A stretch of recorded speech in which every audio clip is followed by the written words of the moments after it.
Class 12 Political Science Chapter 2 राजनीतिक शास्त्र Solution Bihar board.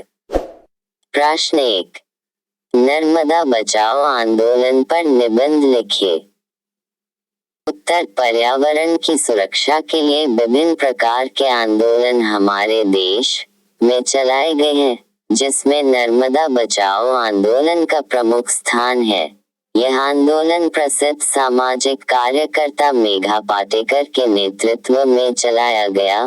Bharat के मध्य भाग में स्थित नर्मदा घाटी परियोजना के विकास के तहत मध्य प्रदेश, गुजरात और महाराष्ट्र से गुजरने वाली नर्मदा एवं उसकी सहायक नदियां पर कुल 30 बड़े 135 बीच दर्जे तथा 300 छोटे बांध बनाने का प्रस्ताव रखा।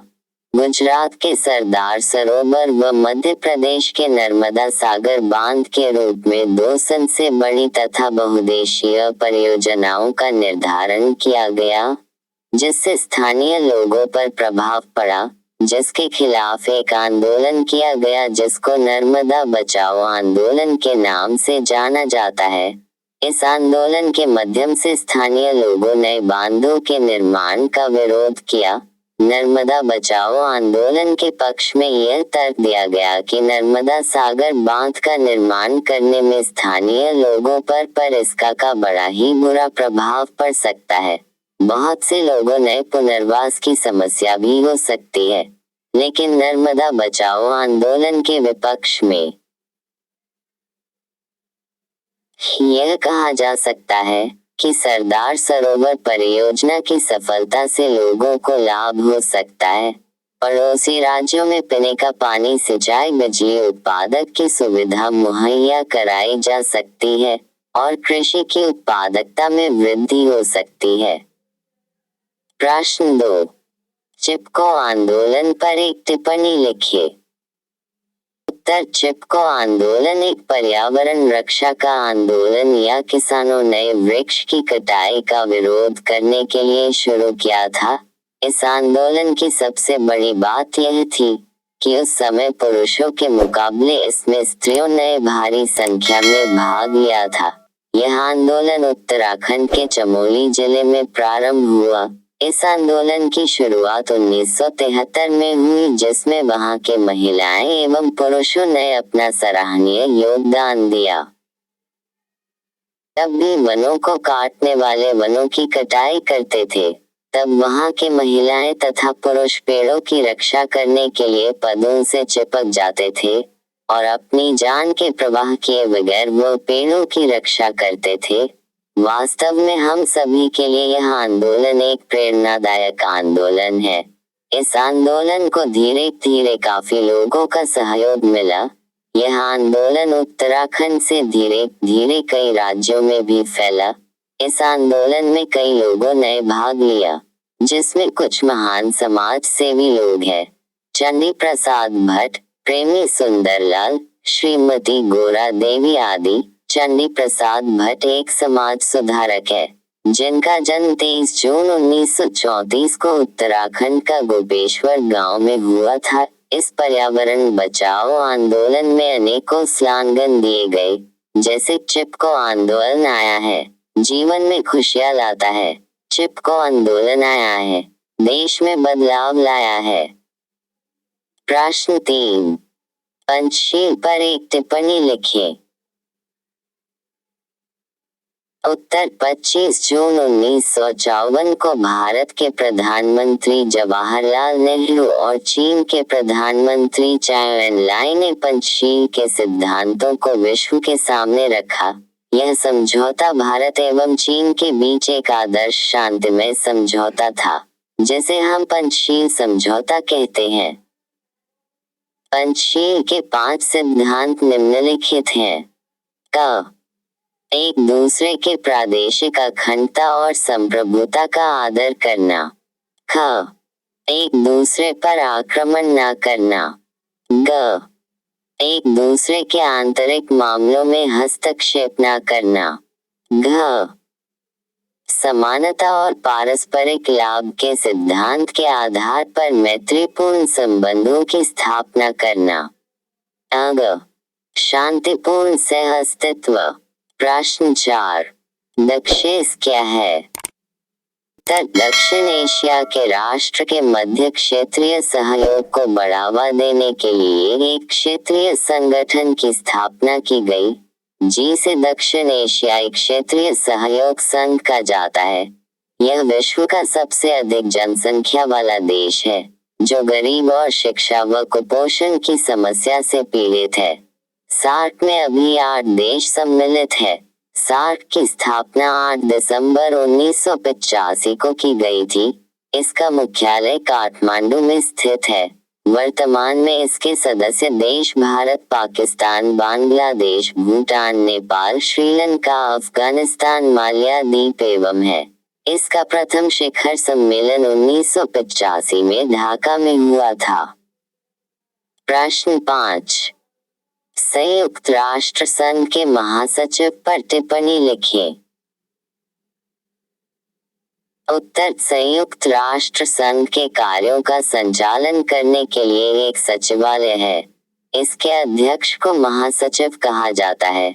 सर्वप्रथम नॉर्वे के त्रिग्वेली प्रथम महासचिव बने थे। वर्तमान महासचिव एंटोनियो गुटेरेस है, जो पुर्तगाल के हैं। महासचिव के प्रमुख कार्य निम्नलिखित है। क, महासचिव सुरक्षा परिषद, आर्थिक तथा सामाजिक परिषद आदि की बैठकों को आमंत्रित करता है। ख, संघ के विभिन्न अंगों के द्वारा लाए गए निर्णयों को लागू करता है। ग, यदि विश्व में कहीं भी शांति को खतरा पैदा होता है तो उसकी सूचना सुरक्षा परिषद देता है। घ, सचिवालय के सारे कार्यों को रिपोर्ट देता है। अग, अंतर्राष्ट्रीय विवादों को सुलझाना, अंतर्राष्ट्रीय समस्याओं का सर्वेक्षण करना आदि। प्रश्न 6, शीत युद्ध से आप क्या समझते हैं? इसके कारणों का वर्णन करें। उत्तर, द्वितीय विश्व युद्ध की समाप्ति के बाद दो महाशक्ति अमेरिका और सभ्यता संघ का उदय हुआ। उस समय दोनों महाशक्ति के रूप में थी, फलतः दोनों में शीत युद्ध आरंभ हो गया। हम शीत युद्ध की परिभाषा इस प्रकार से दे सकते हैं। शीत युद्ध राष्ट्रों के बीच व्याप्त तनाव की ऐसी स्थिति को कहते हैं, जिसमें प्रत्येक राष्ट्र अपने को शक्तिशाली और दूसरे को कमजोर बनाने का प्रयास करता है। इसमें बारूद गोला से युद्ध नहीं होता, लेकिन युद्ध जैसे तनाव की स्थिति बनी रहती है। शीत युद्ध के कारण। क, अमेरिका और सोवियत संघ दोनों विश्व में अपना प्रभाव स्थापित करने लगे, फलतः शीत युद्ध आरंभ हो गया। ख, साम्यवाद और लोकतंत्र के तनाव। संसार के अनेक देशों में साम्यवाद तेजी से फैल रहा है। अमेरिका अधिक से अधिक देशों में लोकतंत्र स्थापित करना चाहता है। दोनों में शीत युद्ध आरंभ हो गया। ग, संचार माध्यम। संसार के विभिन्न संचार माध्यम के द्वारा साम्यवादी और पूंजीवादी विचार तेजी से फैल रहे थे। दोनों गुट एक दूसरे के प्रति जोहर उगल रहे थे, जिसके कारण शीत युद्ध आरंभ हो गया। घ, संयुक्त राष्ट्र संघ की कमजोरी। अमेरिका और सोवियत संघ दोनों को वीटो का अधिकार प्राप्त था। दोनों अपने अपने स्वार्थ में इसका प्रयोग करने लगे। इस प्रकार स्पष्ट है कि अनेक कारणों से अमेरिका और सोवियत संघ में शीत युद्ध आरंभ हो गया। प्रश्न 7, तनाव शैथिल्य क्या है? उत्तर, तनाव शैथिल्य शीत युद्ध की विपरीत स्थिति है। इसमें तनाव से शिथिल रहता है, यानी किसी प्रकार का तनाव विश्व के देशों में नहीं होता। तनाव के शिथिल रहने से दो देशों के बीच युद्ध होने की संभावना नहीं रहती। तनाव शैथिल्य के कारण आपसी मित्रता दो देशों के बीच बनी रहती है। प्रश्न 8, नई विश्व व्यवस्था क्या है?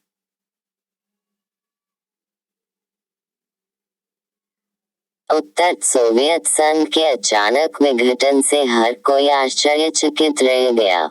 दो महाशक्तियों अमेरिका तथा सोवियत संघ में अब एक का बावजूद तक ना था, जबकि दूसरा अपनी पूरी ताकत या कहे कि बढ़ी हुई ताकत के साथ कायम था। इस तरह अमेरिका के वर्चस्व की शुरुआत 1991 में हुई, जब तक ताकत के रूप में सोवियत संघ अंतर्राष्ट्रीय परिदृश्य से गायब हो गया। एक सीमा तक यह बात सही है, लेकिन हमें इसके साथ साथ दो और बातों पर ध्यान देना होगा। पहली बात यह है कि अमेरिका वर्चस्व के कुछ पहलुओं का इतिहास 1991 तक सीमित नहीं है, बल्कि इससे कहीं पीछे दूसरे विश्व युद्ध की समाप्ति के समय 1945 तक जाता है। दूसरी बात, अमेरिका ने 1991 से ही वर्चस्वकारी की तरह बर्ताव करना शुरू नहीं किया। दरअसल यह बात ही बहुत बाद में जाकर साफ हुई थी। दुनिया वर्चस्व के दौर में जी रही है। प्रश्न 9, क्षेत्रीय संगठन किसे कहते हैं? उत्तर, आज विश्व के अनेक भागों में विविधता के बीच एकता देखी जा सकती है। अलग राज्य हो सकते हैं, किंतु उनके समूह की किसी और स्पष्ट आधार जैसे भौगोलिक, सामाजिक, आर्थिक, संस्कृत की पहचान की जा सकती है। किसी क्षेत्र राज्य के रक्षा, विकास एवं हर एक दृष्टि के लिए वे अपना संगठन बना लेते हैं। यूरोपीय संघ, सार्क आदि इसके उदाहरण हैं। प्रश्न 10, विश्व व्यापार संगठन का क्या उद्देश्य है? उत्तर, विश्व व्यापार संगठन की स्थापना 1 जनवरी 1995 को की गई। इसका मुख्यालय जेनेवा में है। विश्व व्यापार संगठन का प्रथम मंत्रिस्तरीय सम्मेलन सिंगापुर में दिसंबर 1996 में हुआ। यह संगठन विश्व स्तर की है। यह संगठन व्यापार की विभिन्न पहलुओं पर नियम बनाता है। एक देश दूसरे देश के साथ व्यापार समझौता इसी संगठन के अनुरूप कर सकता है। कभी कभी दो देशों के बीच व्यापार का संतुलन बिगड़ जाता है। उस समय इस समस्या को विश्व व्यापार संगठन में ले जाया जाता है और उस समस्या को विश्व व्यापार संगठन निदान व संगठन करता है। विश्व का व्यापार उसी संगठन के द्वारा संचालित होता है। विश्व व्यापार संगठन के निम्नलिखित उद्देश्य है।